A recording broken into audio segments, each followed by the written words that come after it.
As promised, I'm going to go ahead and read chapter 1 of Cam Jansen and the Mystery of the UFO.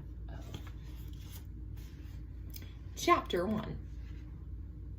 One cold November afternoon, Cam Jansen and her friend Eric Shelton were walking through town. Eric wanted to enter a photography contest, and Cam was helping him look for something to photograph.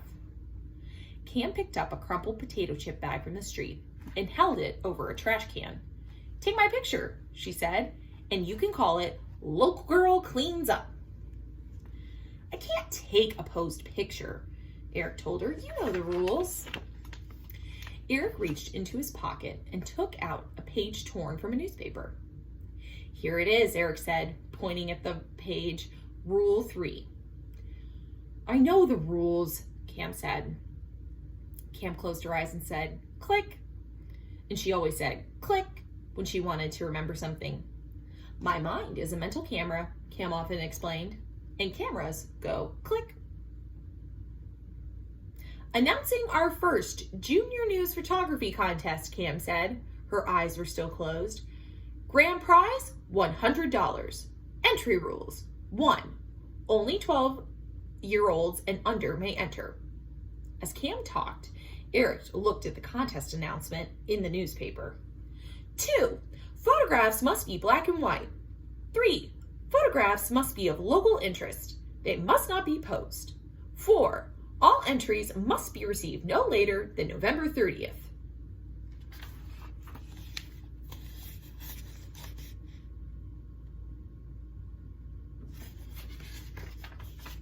"You did it!" Eric said. "You got every word right." People said Cam had a photographic memory. They meant Cam could remember an entire scene. When Cam wanted to remember something, even a detail such as how many buttons were on someone's coat, she just looked at the photograph she had stored in her brain.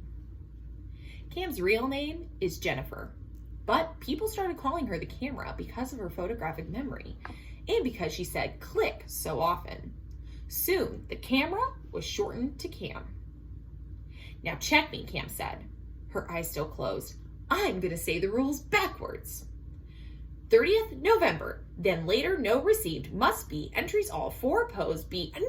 Enough, Eric said. "You're going too fast and I can't keep up." Cam opened her eyes. "How'd you do that?" Eric asked. "I just have a picture of the rules in my mind, and I read from it." Cam put her books and lunchbox down. "Ooh, it's cold," she said. Cam closed the top button of her coat. She pulled down the knitted cap she was wearing until it covered the tops of her ears. "And it's getting dark," Eric said. "I'm not going to find anything to photograph now. Let's just go home." Eric put the camera back in its case. "I'm never around when anything happens," he complained. "And I'll bet if I am around, either I won't have my camera or I'll be out of film. Or," Cam said, "you'll forget to take the lens cap off." Cam and Eric often spent time together. They were in the same 5th grade class, and they lived next door to each other. "If it wasn't for your hair," Cam's mother often teased, "I'd think you and Eric were twins." Cam had what people called bright red hair, even though it was more orange than red. Eric's hair was dark brown. Cam and Eric started walking home. They walked past a row of small stores at the edge of a shopping mall. Then they stopped at the corner and waited for the traffic light to change. "Meow." Cam and Eric looked up. A gray and white kitten was high in a tree. The branch she was standing on was shaking. The kitten took a step toward the end of the branch, and the branch shook even more. "Meow." "I think she wants to come down," Eric said, "but she doesn't know how." Cam opened her lunchbox. "I have part of a tuna sandwich in here. Maybe I can get the kitten to come down." Cam reached up and put a tuna fish sandwich on the part of the branch closest to the trunk. The kitten saw the food and turned around carefully. The branch shook, but the kitten didn't fall. She walked down the branch and ate the tuna fish, and Cam reached out for the kitten.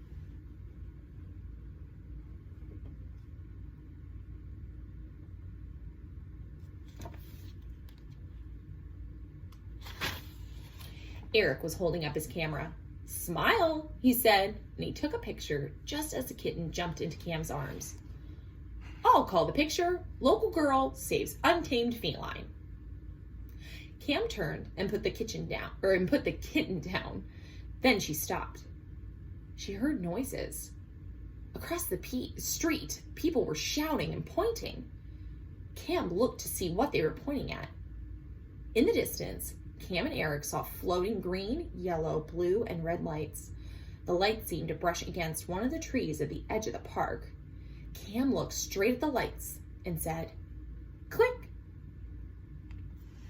I'm wondering what those lights could be. Well, it is November. And again, I'm thinking maybe there's like Christmas trees or something. But then we know the story is called The Mystery of the UFO. So maybe that's what this sighting is. We're going to have to find out and read on, okay? Have a great rest of your day and come back to read Chapter 2.